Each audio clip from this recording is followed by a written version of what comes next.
Okay, so may naalala lang ako ngayon. So, nung time ng mga kabataan ko, nung 20s ko, alam mo yun yung pakiramdam na pag may gusto kang bilhin na bagay, hindi mo kayang bilhin kasi can't afford ka. And then kung afford mo naman, yung pera na hawak mo, idadivert mo sa mas importanteng bagay. Especially bag. Alam mo yung feeling na hanggang tingin ka lang nung mga time na yon. Tapos, lalo na bag. Bag talaga. Kasi, yung bagay isa sa mga frustration ko, yung bag. Kasi nung bata ako, natatandaan ko yan. Yung school bag na meron ako, hanggat hindi yan sirang-sira, hindi yan papalitan ng aking tatay. Yes, hindi ako bibilhan ng bagong bag. Kasi nga tight yung budget ng mga magulang ko. Tapos nadala ko yon hanggang sa nagdalaga ako. And then yung nagtrabaho na ako, kahit pa nagtatrabaho ako, hindi ko pa rin kayang bilhin yung mga bagay na gusto ko. Yung mga konti lang, yung mga minimal amount lang, yes. Pero kapag ka nakakita ako ng magandang bag, alam mo naman, kapag kababae ka, sobrang hilig mo, 'di ba, sa bag. Kapag nakakita ako ng magandang bag, tapos hindi ko kayang bilhin, ang lungkot mo, 'di ba, kapag kababae ka. Pero yung napunta na ako dito, kinuha ko ng aking mahal na asawa, doon na nag-start na afford ko ng bilhin yung mga bagay na gustong-gusto ko. Pero nandun pa rin ako sa punto na babalikan ko siya. Ganon.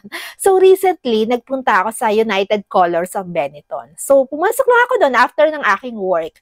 Tapos, tumingin-tingin lang ako. Wala naman akong balak bilhin. Pero may nakita akong bag.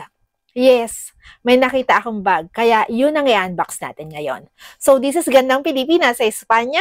Welcome to my channel.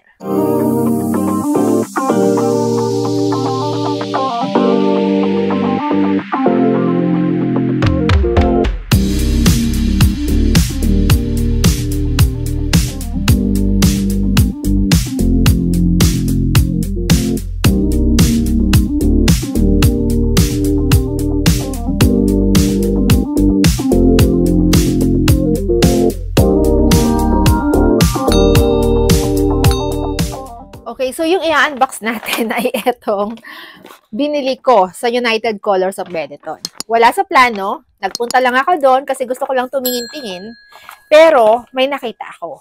So, sabi ko nga kanina, kapag may nakita ako, nandun ako sa punto na gusto kong balikan. Pero ito ay hindi ko binalikan. Binili ko na siya. Why? Kasi bukod sa nag-sale siya, nag-iisa na lang ito doon. Wala na ito. So, hindi daw nila alam, sabi ng sales lady, hindi daw nila alam kung kailan sila magkakaroon nito. So, kaya binili ko na. Disclaimer ha, dun sa sinabi ko kanina na hindi ko alam kasi kung ako lang ba yung gano'n na kapag may nakita akong bag tapos hindi ko nabili, may part ng aking puso na nalulungkot. Hindi ko alam kung ako lang gano'n o pati yung ibang babae nakakaramdam ng gano'n. So, ako kasi ganun ako. So, hindi ko nilalahat, ha? Hindi ko nilalahat. Kasi baka mamaya may mag-react dyan. So, ayan, anahin na natin. Ang masarap kasi sa pagkaganito, alam mong pinagtrabahuan mo eh. So, hindi mo hiningi yung pambili. So, ikaw yung nagtrabaho para ma-afford mo siya. So, ayan siya. Ayan na. Okay, so ito yung bag. So, meron siyang kasamang dust bag. Okay. So, may kasama siyang dust bag. So, ito yung gusto ko sa mga bag na nabibili ko kasi may mga kasama siyang dust bag. And then, ito na yung bag. So, sa side, may etiketa. So, tanggalin muna natin to. Ayokong sira. Ay, nasira ako na eh. Ayan.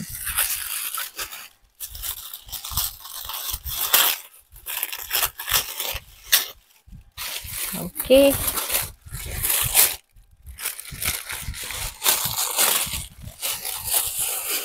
Okay, so, kulay pink siya. So, tanggalin natin to. May ganito pa. So, isa pa. Ayan. So, itabi natin. Tabi natin siya dyan. And then, ito yung bag. Diba? Ang ganda niya. So, pwede ko siyang gamitin sa summer. So, yung kulay niya kasi ang nagustuhan ko dito. Plus, yung kanyang, kasi akala mo maliit lang. Akala mo maliit lang siya, pero hindi. Sobrang spacious nito sa loob. So, tanggalin muna natin to. Okay, ayan o. Ayan yung loob niya. Sobrang spacious niya sa loob. So, may ganito pa siya. So, kailangan natin tanggalin yan. So, ayan siya. Ayan. So, ang luwag. So, meron siyang dalawang compartment. Tapos dito pwede mo ilagay yung mga cards mo, money mo, kung hindi ka nagwa-wallet. Ayan. So, sobrang spacious niya. Ayan. Ayan siya. Ang dami kong malalagay dito, especially now na dalawa yung phone na lagi kong dinadala. Plus, may mga abubot pa ako na dinadala. So, ayan. Sobrang spacious niya. Tapos, dito, sa back, pwede mong ilagay. Kasi ako, meron kaming hawak-hawak dito na tarjeta de transporte o transport card. So, dito ko yung nilalagay sa mga ganito. Dito para mabilis kunin. So, ayan. Ayan siya. Tapos, ito yung kanyang sling. Tanggalin natin to. Ako matanggal.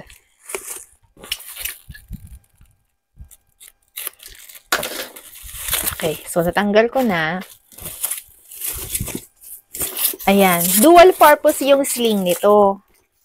So, balik muna natin para ano. Okay. So, yung sling niya, dual purpose. So, yung sling, pwedeng mahaba. Ayan. So, ayoko pang tanggalin ito kasi ayoko magasgasan yung kanyang hardware. Pero gold chain ito. Gold chain. Ayan. So, mahaba siya. Tanggalin na lang natin itong ano, para makita nyo. So, eto. Tanggalin na lang natin. Ay, hindi pala siya gold chain. Ayan.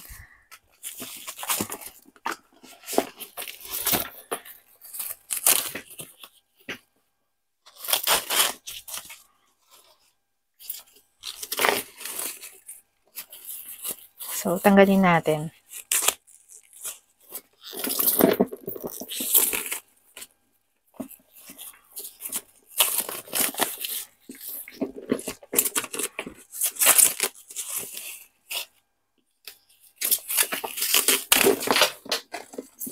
Yun. Ayan, tanggal ko na. Ayan. So, ayan siya. So, ayan yung kanyang sling. Ayan. So, dual purpose siya. So, pwede siyang ganyan. Ayan. Pwede siyang sling lang.